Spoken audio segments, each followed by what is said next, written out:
Bonjour à tous. Donc, je suis Benjamin Carlu, le fondateur de l'usine, enfin cofondateur de l'usine. Et Michael est avec moi de chez Renault. Aujourd'hui, on va vous parler à la suite de tout ce qu'on a entendu précédemment, de personnes qui font des prototypes, de personnes qui accompagnent des gens qui font des prototypes, des lieux où on fait le prototype. Finalement, ce matin, on entendait une grande agence qui nous parlait de son laboratoire. Il n'y a pas que les agences, les entreprises aussi ont leur lieu d'innovation. Comment ça se passe aujourd'hui dans ces entreprises, c'est ça qu'on va explorer ensemble avec Michael.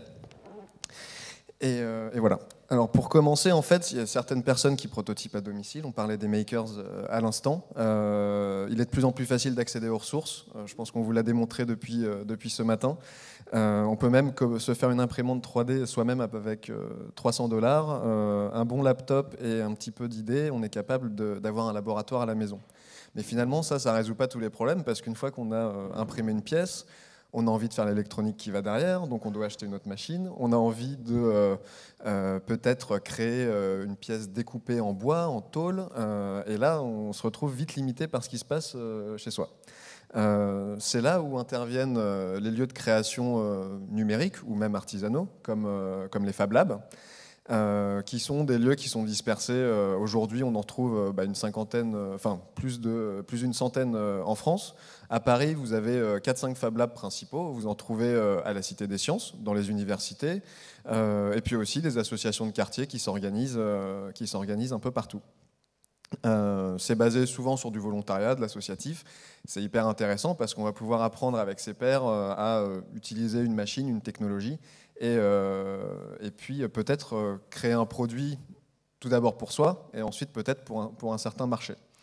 Et justement, le marché, quand on est une grande entreprise, c'est quoi un Fab Lab ? Les industriels prototypent depuis toujours. Et justement, Michael, je voulais savoir comment ça se passe chez Renault, chez vous, avant l'arrivée du Fab Lab et comment ça se passe maintenant. Écoute, l'aspect prototypage il reste inchangé, hein. Ça reste une partie vraiment essentielle dans le développement de produits, qui est extrêmement normé, optimisé, qui fait appel à des machines et des moyens qui sont extrêmement importants, qui nécessitent du coup d'avoir des approches extrêmement maîtrisées en coût, délai, qualité, et qui aujourd'hui en tout cas sont réservées à un certain nombre et séparent ce qu'on peut appeler les gens qui pensent des gens qui font.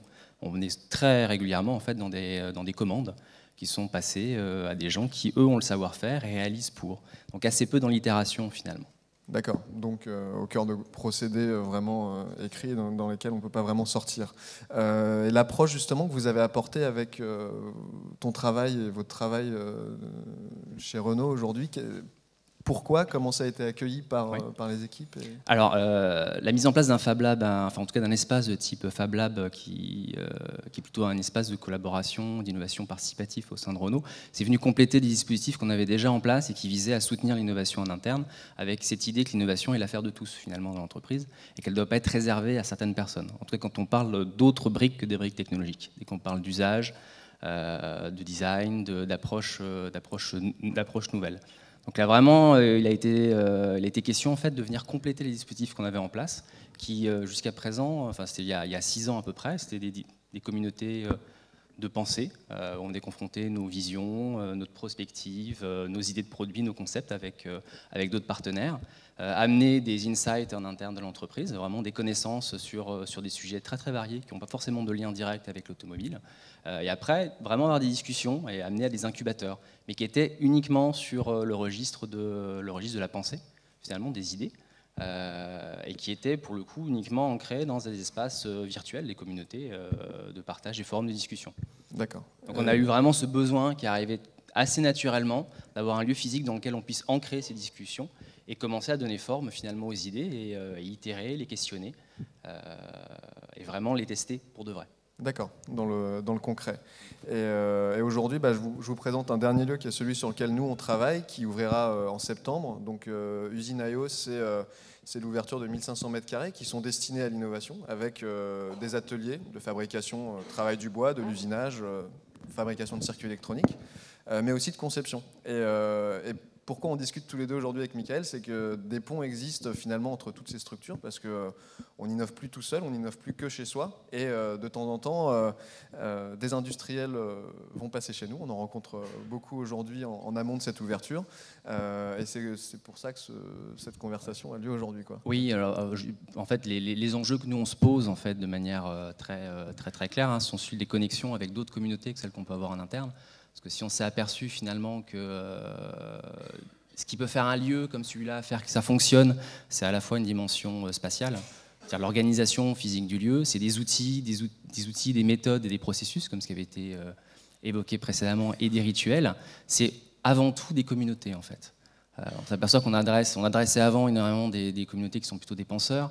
Le fait d'avoir un espace physique avec des moyens de réalisation, on s'est mis à adresser finalement une autre forme de communauté qui était des makers, ce qui a été évoqué précédemment. Et c'est à la rencontre de ces deux communautés-là qu'il y a des choses vraiment intéressantes qui commencent à se passer. Ouais, c'est vrai que même si aujourd'hui, on est installé sur le site du Technocentre à Guyancourt où il y a 12 000 personnes qui sont présentes, on a un public extrêmement large, on a quand même le besoin de sortir, de rencontrer d'autres communautés, de se connecter, que ce soit au travers de communautés d'autres professionnels. Donc clairement, on est en train de monter une association de Fab Lab d'industriels, que ce soit avec Airbus, Snegma, les Bell Labs, Air Liquide, vraiment pour pouvoir discuter. Typiquement, monter un atelier de conception sur le véhicule autonome, avoir des gens d'Airbus qui soient présents, c'est une valeur inestimable pour nous, extrêmement intéressante. Et on reste dans des métiers qui sont quand même relativement orthogonaux. Et se connecter après avec d'autres lieux qui sont celui que tu montes par exemple, où on trouve de l'innovation qui sera beaucoup plus radicale, des gens qui ne pensent vraiment pas comme nous, qui n'ont pas d'a priori de conception, qui ne sont pas dans leur reproduction, c'est un réel intérêt. C'est vrai que si on vient parler des communautés, je rebondis là-dessus, alors nous on a découvert au travers de nos pérégrinations dans la définition de notre modèle, qui on allait viser, pour quel public. Il n'y a pas de lieu de convergence pour le personnel technique, technologique, ingénieur aujourd'hui. Si vous êtes passionné de sport, de culture, d'art, de communication, tout le monde s'est organisé pour pouvoir échanger avec ses pairs. Et si vous êtes plutôt un ingé dans la techno, c'est un petit peu moins organisé. Il y a des forums d'amateurs de drones, d'astronomie, de photos, j'en passe et des meilleurs, de robotique, de voitures autonomes, etc. Mais malheureusement, ces communautés ne se rencontrent jamais. C'est un peu aussi pour ça que nous, on a construit ce lieu, pour faire venir de l'énergie positive de différents métiers et de différents horizons, échanger et faire prospérer de bonnes idées, quoi. Voilà. Oui, je pense vraiment que c'est le croisement de ces communautés qui présente un réel intérêt. Hein. Notamment, moi, il y a une petite brique théorique qu'on aime beaucoup utiliser, qui vient de la théorie des villes créatives, qui a été développée par HEC Montréal, pour expliquer l'écosystème innovant de Montréal, où il parle du système de l'underground, qui sont des communautés véritablement en rupture, qui vont être génératrices d'innovation de rupture, donc typiquement les artistes ou des makers.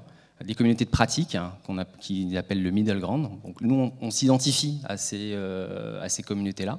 Et l'upper ground, qui est l'entreprise classique. Donc l'idée, c'est d'agir un petit peu en pompe, venir s'alimenter dans ces environnements-là pour faire remonter l'innovation et des idées un petit peu radicales. Après, la question qu'il y a devant nous, c'est comment réussir à trouver des modes de coopération qui soient gagnant-gagnant, finalement. Et tu peux justement nous présenter un peu plus précisément les axes de travail que vous avez explorés au travers de cette expérience, parce qu'il y a peut-être des entreprises ici qui veulent la répliquer. Comment vous avez fonctionné autour de ça? Oui, alors j'avais préparé un petit quelque chose au moins sur les gains, avec le recul qu'on a aujourd'hui, qui est à peu près de 2 ans. J'ai essayé de mettre un peu 3 grandes typologies de gains qu'on a pu trouver. Le premier, c'est le fait d'avoir un lieu d'échange vraiment neutre, un terrain neutre. Réussir à amener dans un même endroit des gens de métiers très très différents, en dehors du poids de la hiérarchie, du fonctionnement de l'organisation classique, hein, des process, et des a priori que les gens peuvent avoir, du mode très reproductif de pensée qu'on retrouve dans l'entreprise. Vous le modérez, ça, au quotidien? Oui, ça fait partie de notre job, hein, effectivement. Et du coup, le fait de retrouver un espace de liberté, ça permet de questionner plein de choses qu'on ne s'autorise pas forcément, naturellement, de faire. Le business model de la boîte, sa position dans la chaîne de valeur, l'organisation même de la boîte, finalement. C'est des questions qui viennent systématiquement sur le tapis et qu'on arrive à adresser de manière totalement libre et ouverte. Et ça, c'est une valeur extrêmement forte, exploratoire pour l'entreprise. On a eu la chance de rencontrer beaucoup de directeurs d'innovation et à chaque fois je pose une question un peu... j'essaie de mettre le doigt là où ça fait mal. Vous imaginez qu'il y ait des business units avec ça? C'est peut-être le rêve ultime. Mais... qu'il y ait des business units, non, mais c'est vrai que ça fait partie des objectifs qu'on peut se fixer, qui sont en tout cas intéressants d'un point de vue exploratoire, essayer de tuer la boîte, entre guillemets.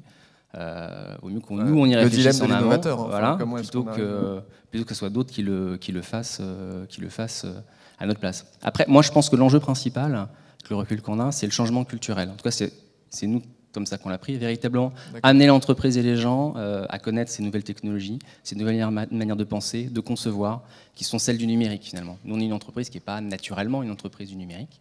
Et c'est vrai que penser itération, intrapreneuriat, l'essai-erreur, alors qu'on est quand même majoritairement dans des approches qu'on peut qualifier de logico-déductives, c'est extrêmement intéressant. Du coup, ça crée une dynamique, même dans la manière d'être des gens au quotidien, qui est extrêmement, extrêmement intéressante. C'est vrai qu'on a parlé d'objets connectés en ouvrant le débat ce matin. Nous, on voit qu'on est à la confluence des sociétés de services qui sont de plus en plus habituées à collecter de la data, mais qui vont devoir descendre dans leur environnement et donc créer des produits pour aller les chercher. Donc nous, on rencontre plusieurs personnes qui justement se disent je suis assureur, comment est-ce que je fais pour mettre en place une équipe technique qui va développer un capteur qu'on embarquera dans une voiture ou dans l'environnement.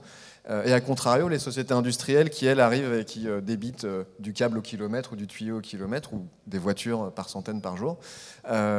Comment est-ce qu'on va vers la data et on trouve ce chemin? C'est un peu au croisement de ces cheminements-là en fait, que vous vous trouvez et que vous essayez de pousser ces...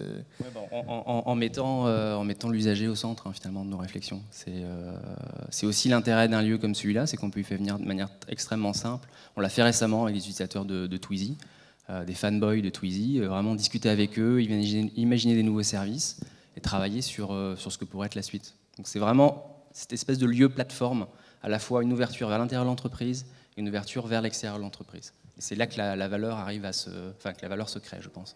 D'accord. Et le parcours d'un utilisateur, on va terminer là-dessus, qui vient chez vous, qu'est-ce qu'il fait en fait? En 5 secondes, ça va être un peu court, mais c'est très varié. On a vraiment un public à la fois individuel qui vient pour ses propres projets, des gens qui viennent pour des projets d'innovation très précis qui sont vraiment en lien direct avec leur job.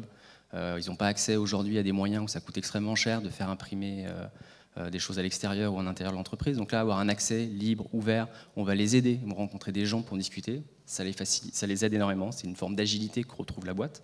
Et on organise énormément d'ateliers, des parcours d'innovation de manière très, très transversale dans l'entreprise. Génial.